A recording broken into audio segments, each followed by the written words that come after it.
Hello everyone, my name is Rizka Aliasari and today I want to read, conclude and give example about everyday life in the Soviet Union, the shopping runaround. The author, Henry Smith, was head of the New York Times office in Moscow from 1971 to 1974. The following passage is adapted from Mr. Smith's book, The Russians, which was published in 1976 by Quadrigal, the New York Times Book Company.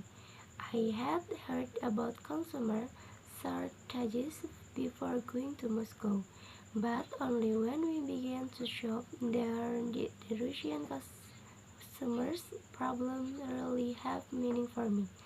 Customers the world over wait in lines, but Soviet lines have a special quality all their own.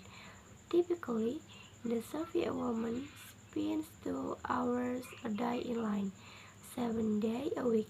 Personally, I have known of people who stood in line 19 minutes to buy 4 pineapples and 3.5 hours to buy 3 large heads of cabbage, only to find the cabbages were gone as they approached the front of the line. Lines can run from a few yards to nearly a mile. Some friends of ours watched a line of people in Moscow signing up to buy rugs. The line lasted 2 days and nights and ran for across all through an apartment development. In spite of all of this, the natural reaction of a Russian woman when she sees a line forming is not get it in immediately, even before she knows what is being sold. However, Soviet lines are more fluid than they appear. In most stores, for example, shoppers must stand in not one but 3 lines for any purchase. The first, to select a purchase and find out its price. The second, to pay a cashier somewhere else in the store and get a receipt. And the third, to get picked and the purchase entered in the receipt. But in a dairy store one morning, I found out that the game is both simpler and more complex than that. I wanted to buy some cheese, butter, and bolognese sauce, which were in 3 separate departments, each with its own line, 9 lines. Rather quickly, though, I noticed that experienced shoppers were skipping the first stage. They knew what most items cost, so they went directly to the cashier for their receipts after studying prices. I did that too. Then I went to the cheese line, the largest, probably 20 people to get the worst over with first. I was in line less than a minute when the woman in front of me asked me to hold her place. She darted off to the butter and milk line. The cheese line was moving so slowly that she got her butter in milk and returned it before we had advanced 3 feet. I decided to tuck the rice too, and I got back with my butter while the cheese line was still itching along. Then it suddenly occurred to me that all over the store, people were getting into line, holding places, laying, returning. Everyone was using the cheese line as home base. That was why it was barely moving. It kept expanding in the middle, So I got the man behind me to hold my place, and I went off to buy my bologna once again. It worked. It took me 22 minutes to buy butter, sausage, and cheese. But instead of being furious, I felt as if I had beaten the system.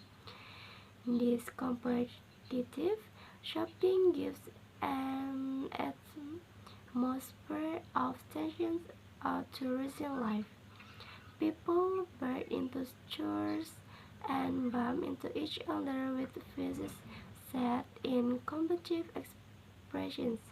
"You have to understand," said a kind, gray-haired person, "that for as long as we can remember, shopping has been a struggle. Life is a struggle.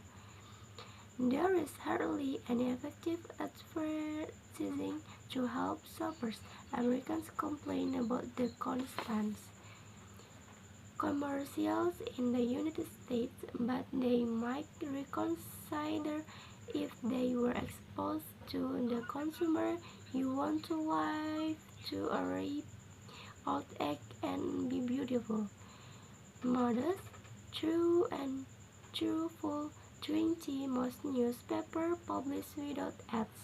The shopper has no handy yellow pages or daily newspaper, supermarket or department store ads to help her decide where to shop.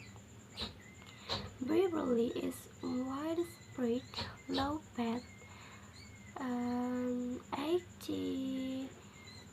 80 to 20 most monthly.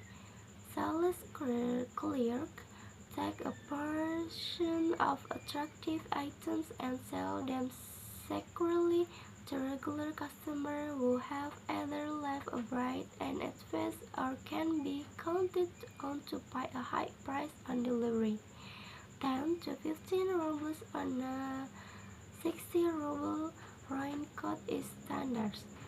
In 1976, the ruble was equivalent to 1.32.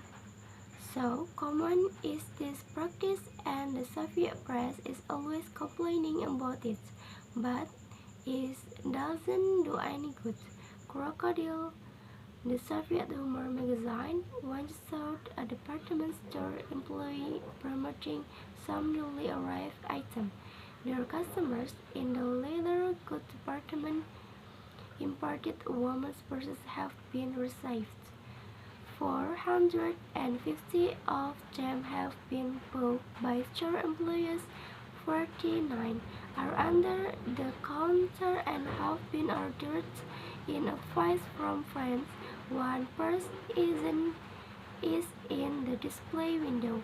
We invite you to visit the leather department to buy this purse. Thank you guys.